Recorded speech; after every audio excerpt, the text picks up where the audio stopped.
Grace. I'm Grace, and I'm narrating.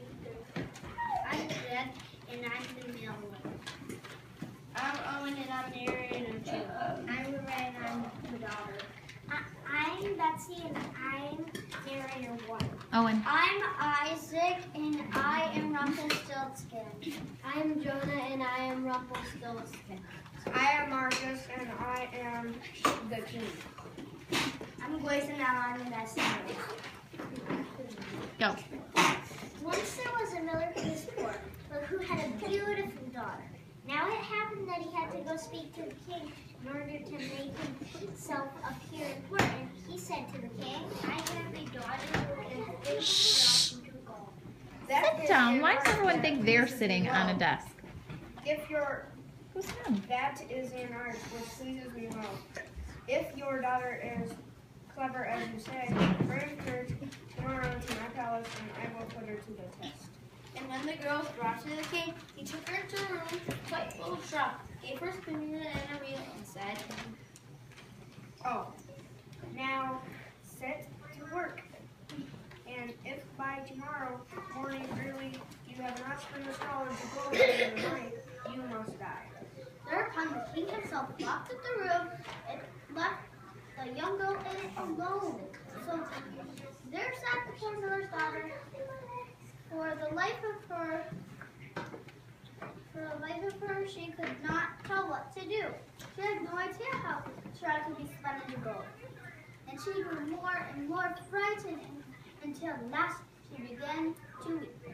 All at once the door opened and in came a little man and said, Good evening, Mistress Miller. Why are you crying so?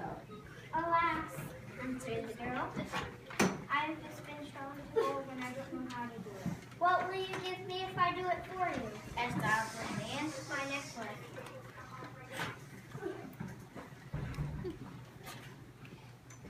Keep going. The girl. Jolie, you are such a distraction with your sweater, and you are right in the middle of the camera. Said the girl, the little man took the necklace and seated himself in front of the wheel. And whir, whir, whir, 3 turns and the reel was full. Then he put another on, and whir, whir, whir, 3 times around, and the second was full too. And so it went on until morning, when all the straw was done, and all the reels were full of gold. By daybreak, the king was already there. When he saw Direction. We need a janitor to the north end boys' bathroom, please. Thanks. saw the gold, he was really astonished and delighted, but his heart only became more greedy. He had the miller's daughter taken to another room full of straw, which was much larger, and commanded her to spin that also in one night if she valued her color too. The girl knew not how to help herself and was crying. When the door opened again, the little man appeared and said, What will you give me if I spin that straw into gold for you? The ring on my finger, answered the girl. The little man took the ring again, began to turn the wheel, and by morning, that's when all the straw into glittering gold. And King rejoiced beyond measure. The sight, but still he had not gold enough, and he had the miller's daughter taken into a still larger room full of straw, and said, You must spin Grace, this stand too still. in the course of this night. But if you succeed, you shall be my wife. Even if she's a miller's daughter, thought the king.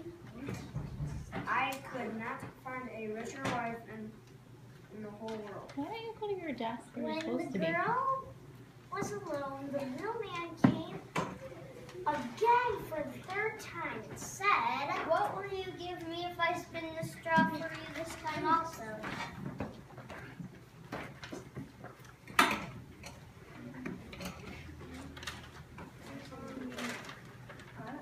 I have nothing that I can give, answered the girl. Then promise me, you should become queen to give me your firstborn child. Who knows that will ever happen? Thought the miller's daughter, and not knowing how else to help herself. In this terrible situation, she promised the little man what he wanted, and for that one once more spun the straw into gold, and when the king came in the morning, he found all as he wished. Took her for marriage, and the pretty miller's daughter became queen. A year after, she brought a beautiful child into the world, and she never gave a thought to the little man. But suddenly, one day he appeared in the room and said, "Now give me what you promised." The queen was struck and offered the odd little man all the riches of the kingdom if he would give her child. But the little man said, "No, something alive is dearer to me than all the treasures in the world." Then the queen began to lament and cry. So then the little man said, I will give you 3 days' time, said he. "And if by that time you find out my name, then you shall keep your child." So the queen thought the whole night of all the names that she had ever heard, and she sent a messenger over the country to inquire far and wide for any other names that there might be. When the little man came the next day, she began with Casper, Melchior, Balthazar, and Zeus, and said all the names she knew, one after another.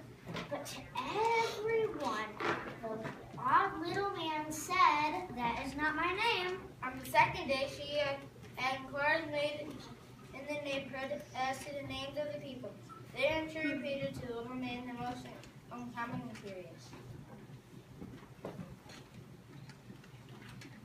Perhaps your name is Short Ribs or Shinks or Lace-Like or Bandy. But he always answered, "That is not my name." On the third day, the messenger came back and said, On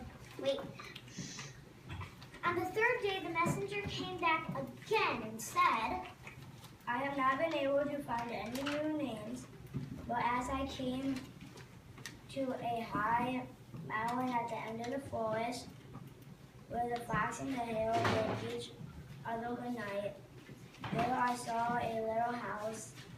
In front of the house a fire was burning, and around about the house, the fire, that a ridiculous little man was jumping. He hopped upon one leg and shouted, "Today I baked, tomorrow I brew. The next I'll have the young queen's child. I'm glad no one,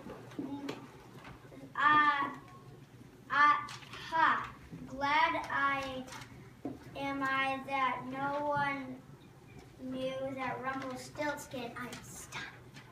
You may imagine how glad the queen was when she heard the Put your name. paper down, Owen. Soon afterwards, the little man came in and asked, Put your paper down a little bit. "Queen, what is my name?" At first she said, "Is your name Conrad?" "No." He replied, "Ruff." "Is your name Harry?" "No." "Perhaps your name is Rumpelstiltskin?" "The devil has told you that. The devil has told you that."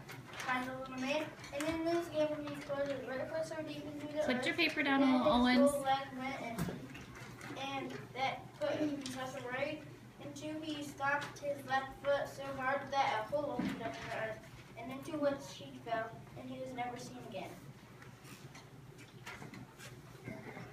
The end. The end. The end. Let's try the end again. The end. Take a bow. Bye-bye.